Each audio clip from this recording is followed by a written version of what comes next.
उसने जिस्म को जी भरकर छुआ। मैं एक विधवा औरत थी। मेरे पति की मौत 15 साल पहले ही हो गई थी। मेरा एक बेटा है, उसका नाम विमल है।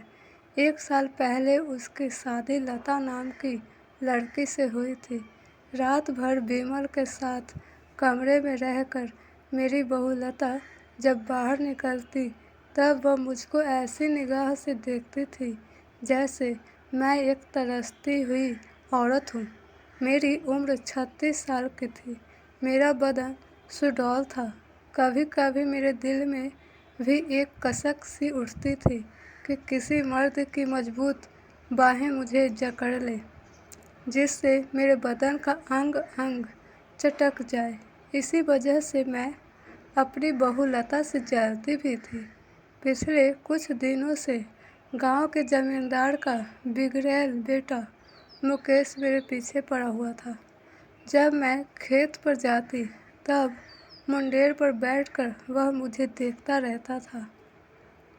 मुझको यह अच्छा लगता था और मैं जानबूझकर अपने कपड़े इस तरह ढीले छोड़ देती थी जिससे मेरे उभार दिखने लगते थे, लेकिन गांव और समाज की लाज के चलते मैं उसे अनदेखा करती थी।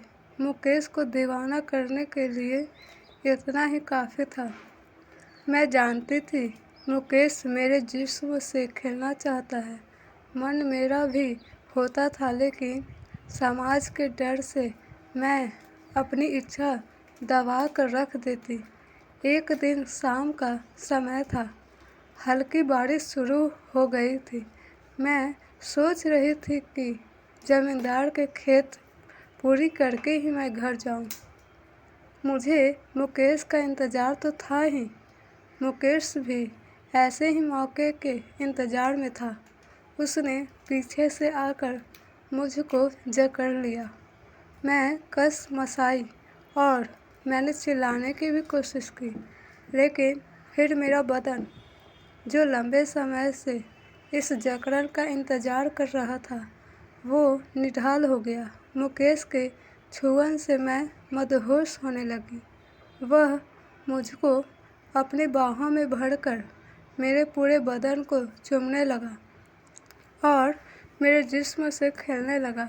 फिर जब वह शांत होकर मुझसे अलग हुआ तब मुझको लोक लाज की चिंता हुई। मैंने जैसे तैसे अपने को समेटा और मैं घर पहुंची, लेकिन मुझे नींद नहीं आ रही थी। रात भर छटपटाती रही उसके यादों में। अगले दिन मैं फिर खेत में गई। कुछ देर बाद वो भी आया और कहने लगा कि तुम्हारी याद में कल रात सोया भी नहीं हूँ। तुम्हारी यादों में बस तुम्हें जी भर के एक बार छूना चाहता हूँ। मुझे जी भर के आज प्यास बुझाने दो। बोलने के बाद ही मेरे सीने को छूने लगा। धन्यवाद। आपको यह छोटी सी स्टोरी कहानी कैसी लगी? अगर वीडियो अच्छी लगी तो वीडियो को लाइक, सब्सक्राइब, फॉलो कर दीजिए।